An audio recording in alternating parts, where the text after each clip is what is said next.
الحمد للہ وکفا وسلام علی عباده الذین اصطفى اما بعد فاعوذ باللہ من الشیطان الرجیم بسم اللہ الرحمن الرحیم ان اللہ وملائکتہ یصلون علی النبی یا ایہا الذین آمنوا صلوا علیہ وسلموا تسلیما قال النبی صلی اللہ علیہ وسلم من صلی علی واحدۃ صلی اللہ علیہ عشرا صدق اللہ العظیم وصدق رسولہ النبی الکریم الامین ونحن على ذلك من الشاهدين والشاكرين والحمد لله رب العالمين۔ برادران گرامی،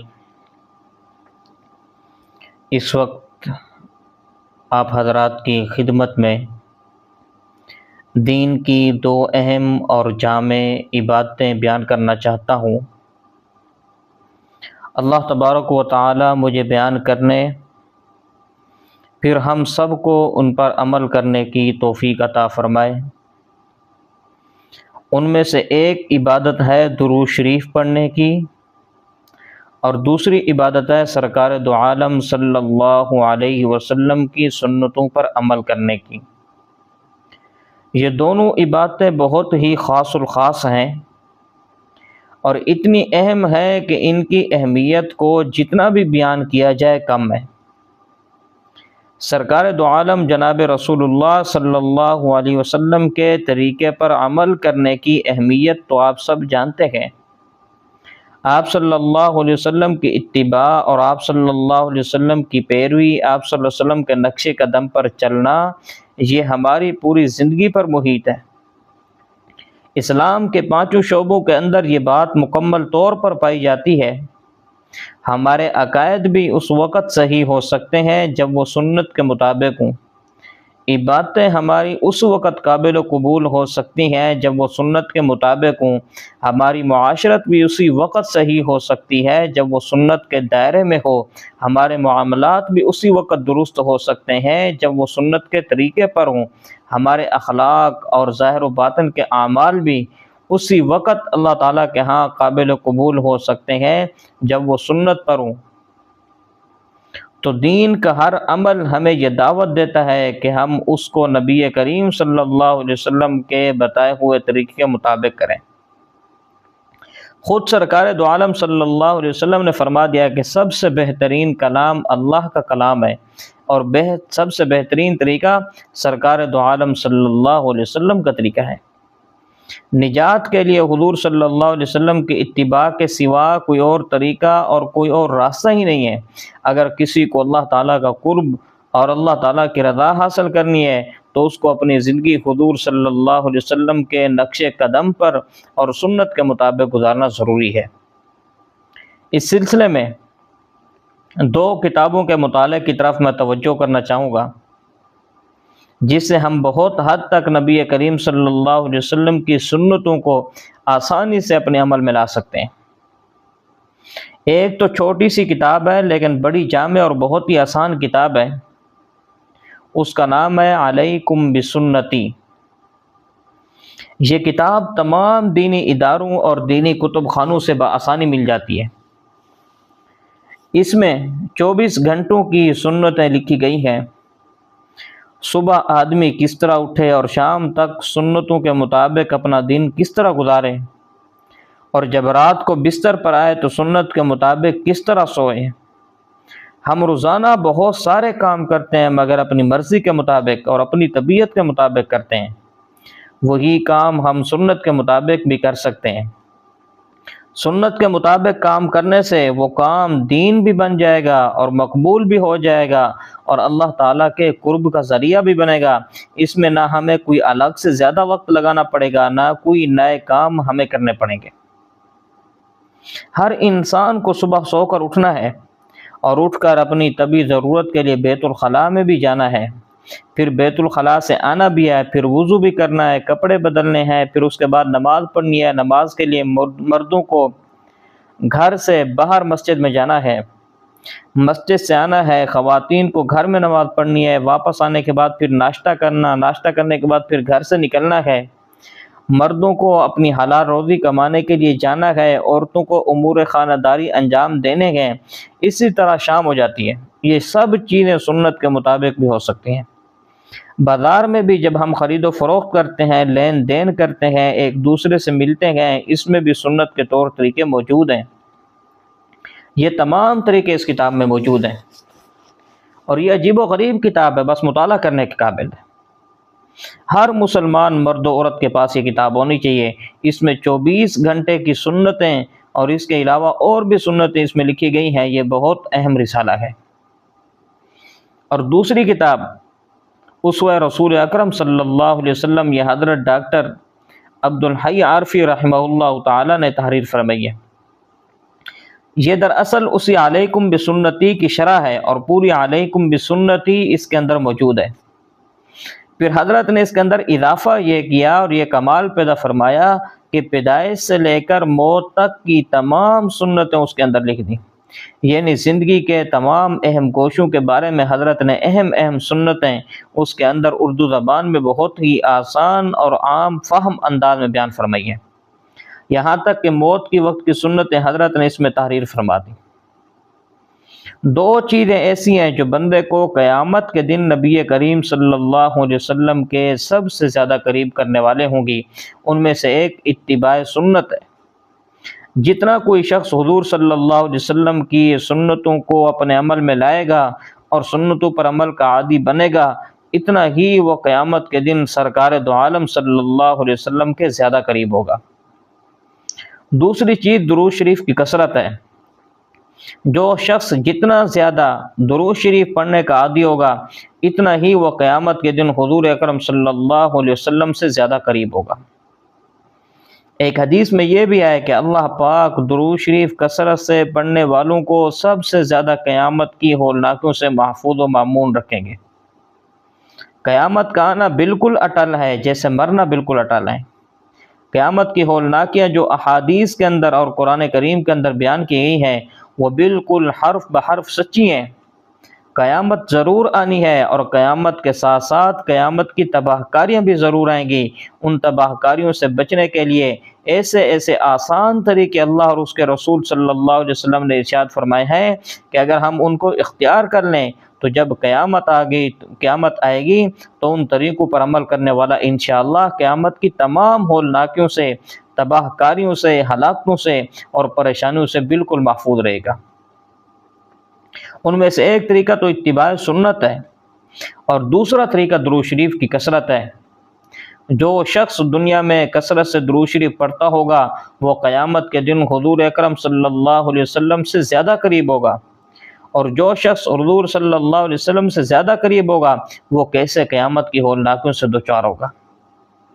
ایک حدیث میں یہ بھی ہے کہ اللہ تبارک و تعالیٰ اس شخص کو عرش کا سایہ عطا فرمائیں گے۔ جو شخص عرش کے سائے میں چلا گیا، اس کو عرش الہی کا سایہ نصیب ہو گیا۔ اللہ تعالیٰ ہم سب کو نصیب فرمائے۔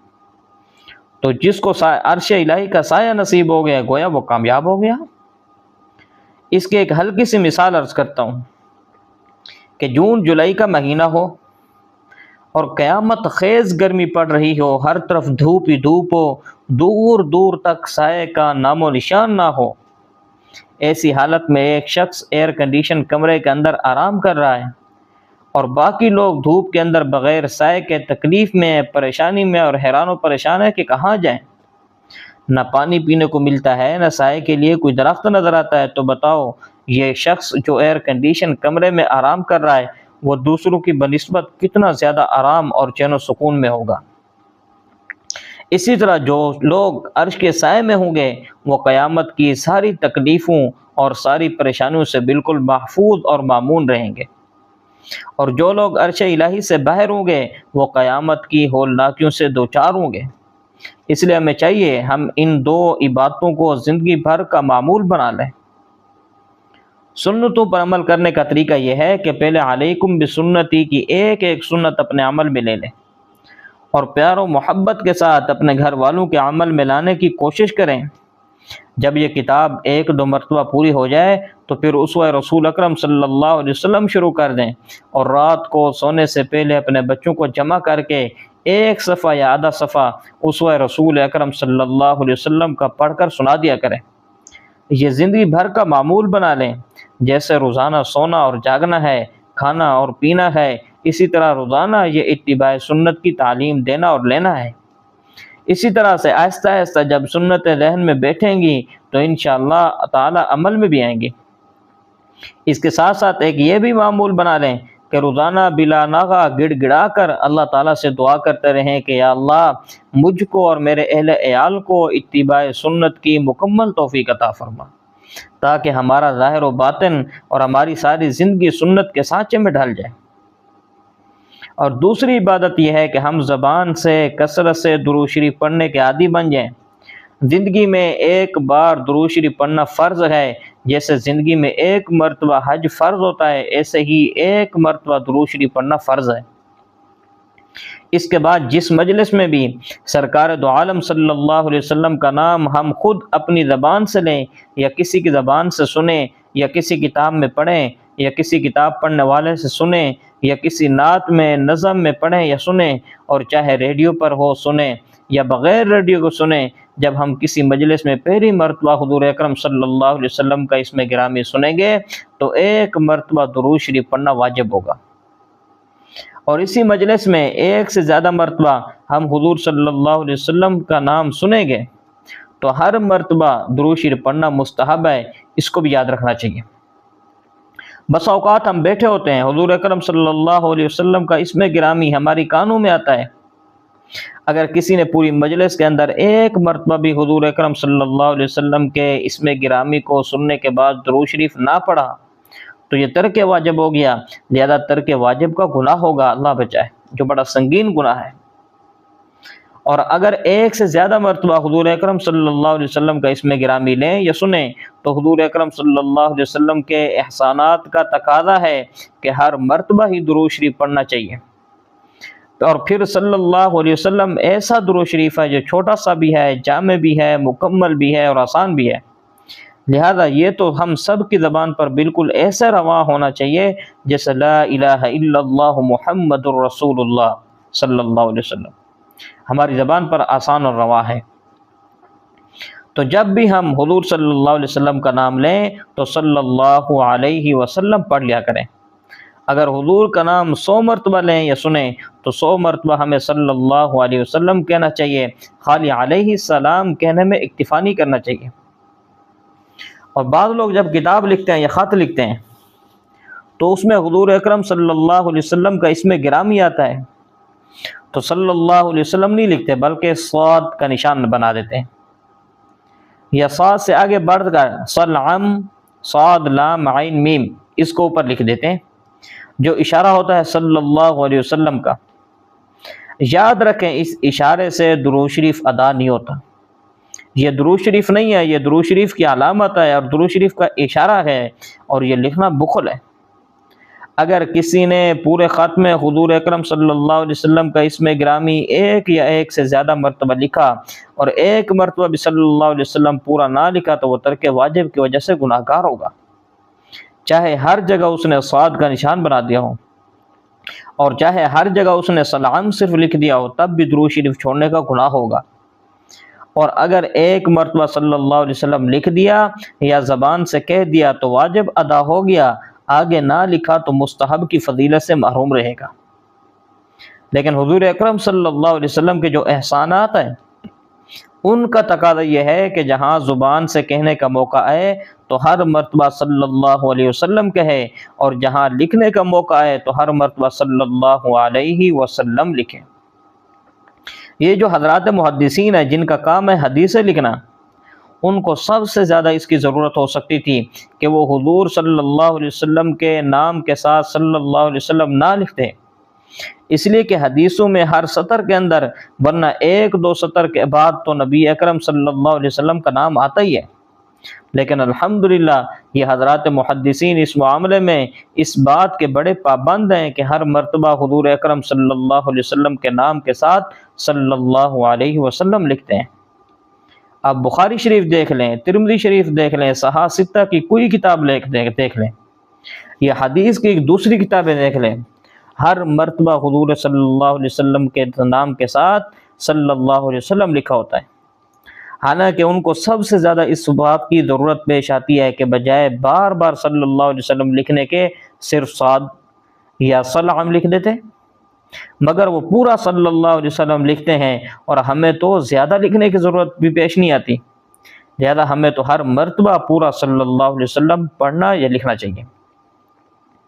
اور درود شریف لکھنے کی ایک خاص فضیلت بھی ہے، وہ خاص فضیلت یہ ہے کہ جس کتاب میں یا جس کاغذ میں صلی اللہ علیہ وسلم لکھا ہوا ہوگا وہ جب تک لکھا رہے گا لکھنے والے کو برابر ثواب ملتا رہے گا۔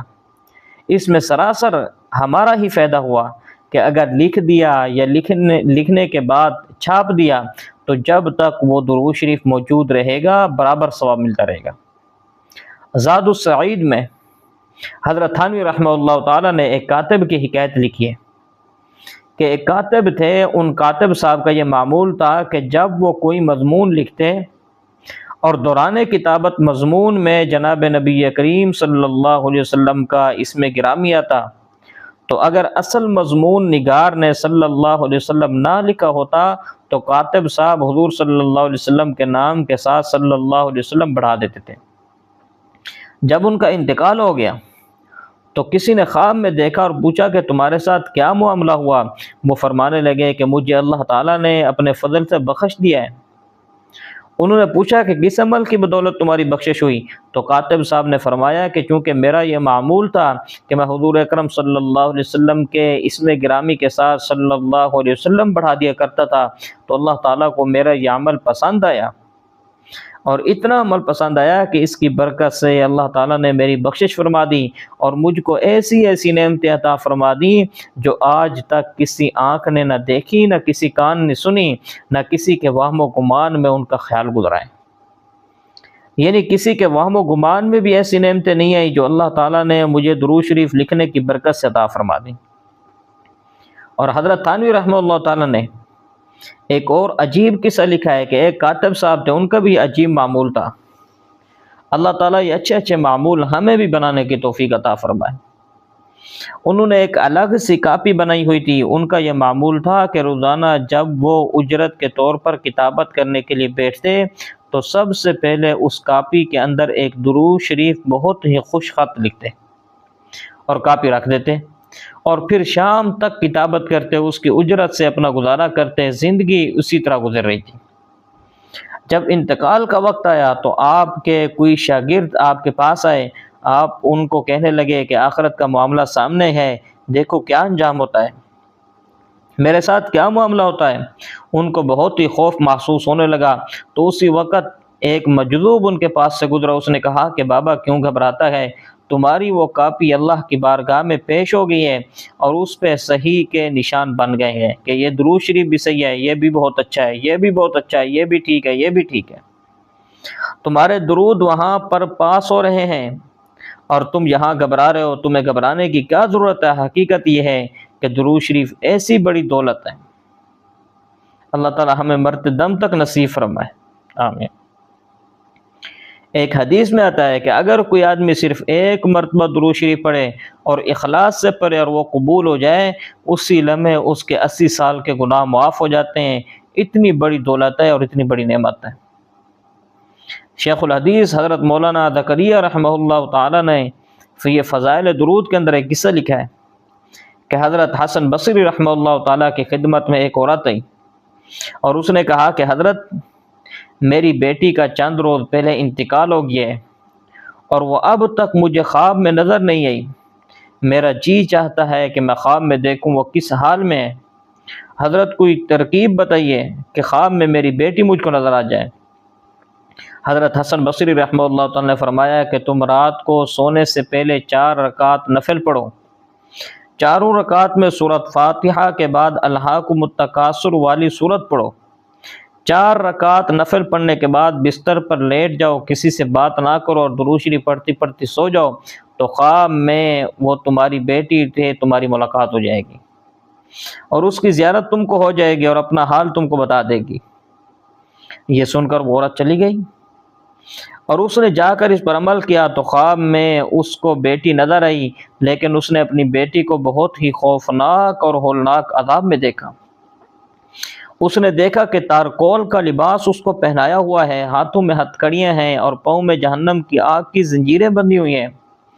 اس قدر ہولناک اور خوفناک حالت میں اس نے اپنی بیٹی کو دیکھا۔ اللہ تعالی ہم سب کو قبر کے عذاب اور دوزخ کے عذاب سے محفوظ رکھے۔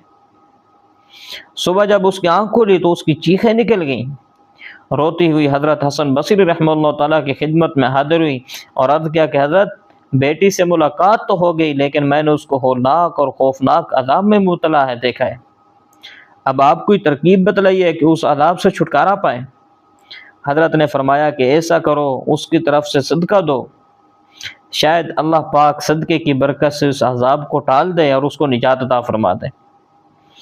1-2 روز کے بعد پھر حضرت حسن بصری رحمہ اللہ تعالیٰ نے خواب میں دیکھا ایک بہت ہی خوبصورت باغ ہے، اس کے ارد گرد بہت تخت بلند ہیں اور وہ تخت بڑی آراستہ اور مزین ہے۔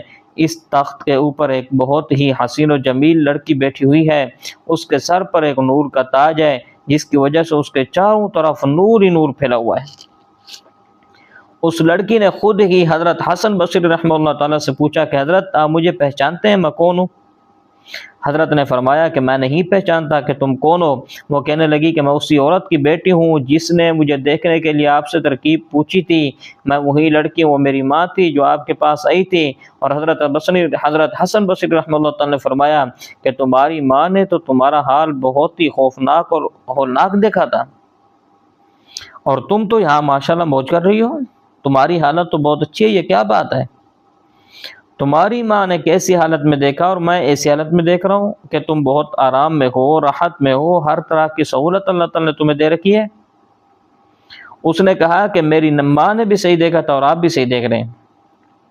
قصہ یہ ہوا کہ ابھی 1-2 دن پہلے اللہ کے ایک نیک بندے اور بزرگ شخص ہمارے قبرستان میں آئے، انہوں نے آ کر نہ جانے کس دل کی گہرائی سے کوئی درود شریف پڑھا، بس وہ اللہ کے ہاں ایسا قبول ہو گیا کہ میں اور میرے ساتھ 70,000 آدمی جو اس عذاب میں گرفتار تھے اس عذاب سے نجات پا گئے۔ انہی کے درود شریف پڑھنے کی برکت سے اللہ تعالیٰ نے مجھے یہ درجہ عطا فرما دیا جس سے آپ دیکھ رہے ہیں۔ اس لیے ہمیں چاہیے کہ ہم درود شریف کو زندگی بھر کے لیے معمول بنا لیں، روزانہ 100 مرتبہ، شام کو بھی 100 مرتبہ درود شریف پڑھ لیا کریں، بہت زیادہ مصروفیت ہو تو 33 مرتبہ پڑھ لیا کریں، اور اتنا بھی نہ ہو سکے تو کم سے کم 11 دفعہ پڑھ لیا کریں۔ یہ تو انتہائی مجبوری میں ہے، ورنہ عام حالت میں ہمیں کم سے کم 100 مرتبہ صبح اور 100 مرتبہ شام روزانہ درود شریف پڑھنے کا معمول رکھنا چاہیے۔ اور جمعے کے دن چونکہ نبی اکرم صلی اللہ علیہ وسلم کی تاکید ہے کہ مجھ پر کثرت سے درود شریف پڑھا کرو، تو اس سلسلے میں حضرات علماء کرام رحمہ اللہ تعالیٰ نے فرمایا کہ کثرت سے درود شریف پڑھنے کے 3 درجے۔ ادنا درجہ یہ ہے کہ 300 مرتبہ، درمیانہ درجہ یہ ہے کہ 1000 مرتبہ، اور اعلیٰ درجہ ہے 3000 مرتبہ۔ اور صلی اللہ علیہ وسلم ایسا آسان درود شریف ہے کہ 300 مرتبہ پڑھنا اور 1000 مرتبہ یا 3000 مرتبہ پڑھنا بہت آسان ہے۔ جس کا دل چاہے 300 مرتبہ پڑھ لے، جس کا دل چاہے 1000 مرتبہ پڑھ لے، جس کا دل چاہے 3000 مرتبہ پڑھ لے، جو پڑھے گا انشاءاللہ وہی درود کے عجیب و غریب برکات سے مالا مال ہوگا۔ مولانا نبی کریم صلی اللہ علیہ وسلم کی ایک حدیث آپ کو سنانا چاہتا ہوں۔ جو آدمی 100 مرتبہ درود شریف پڑھے گا، اللہ تبارک و تعالیٰ اس کی 100 ضرورتیں پوری فرمائیں گے، 30 دنیا کی اور 70 آخرت کی۔ لہذا جو شخص صبح شام 100 مرتبہ درود شریف پڑھے گا اس کی 60 ضرورتیں پوری ہوں گی دنیا کی اور 140 آخرت کی۔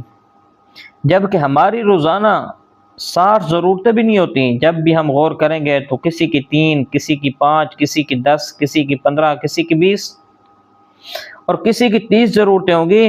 انشاءاللہ 60 سے زیادہ کسی کی نہیں نکلیں گی، لیکن اگر درود شریف کا معمول بن جائے تو اللہ کی غیبی مدد ہوگی انشاءاللہ تعالی، اور ہماری وہ تمام ضرورتیں اور حاجتیں پوری ہوں گی جن کے لیے ہم سرگرداں رہتے ہیں، حیران و پریشان رہتے ہیں، بے چین و بے قرار رہتے ہیں کہ فلاں پریشانی دور ہو جائے، فلاں ضرورت پوری ہو جائے، فلاں حاجت پوری ہو جائے، فلاں کام ہو جائے، فلاں سے یہ کام نکل جائے، کسی طریقے سے یہ کام ہو جائے۔ تو بھائی اللہ تعالیٰ نے طریقہ عطا فرما رکھا ہے، ہم اس طریقے کو اپناتے نہیں ہیں، ہائے کرتے رہتے ہیں۔ ہائے کرنے سے کیا ہوتا ہے؟ بس طریقہ اختیار کرنا چاہیے، اور طریقہ یہی ہے کہ درود شریف کو اپنی زندگی کا معمول بنا لیں۔ جب صبح 100 دفعہ پڑھیں گے، شام کو 100 دفعہ پڑھیں گے تو انشاءاللہ یہ برکتیں حاصل ہوں گی۔ ایک حدیث میں جو آدمی 1000 مرتبہ درود شریف پڑھے گا تو اس وقت تک اس کا انتقال نہیں ہوگا جب تک کہ وہ اپنی آنکھوں سے جنت میں اپنا ٹھکانہ نہ دیکھ لے۔ اللہ تعالیٰ پہلے ہی اس کو دنیا میں مطمئن کرتے ہیں کہ تو بے غم رہے، جب تو آخرت میں آئے گا تو تیرا یہ ٹھکانہ ہوگا۔ لیکن یہ ایک بات یاد رکھنے کی کہ یہ جتنے بھی فضائل بیان کیے ہیں، ان کا مطلب یہ ہوتا ہے کہ ان اعمال کے فضائل یہ ہیں بشرطے کہ گناہوں کا ارتکاب نہ ہو۔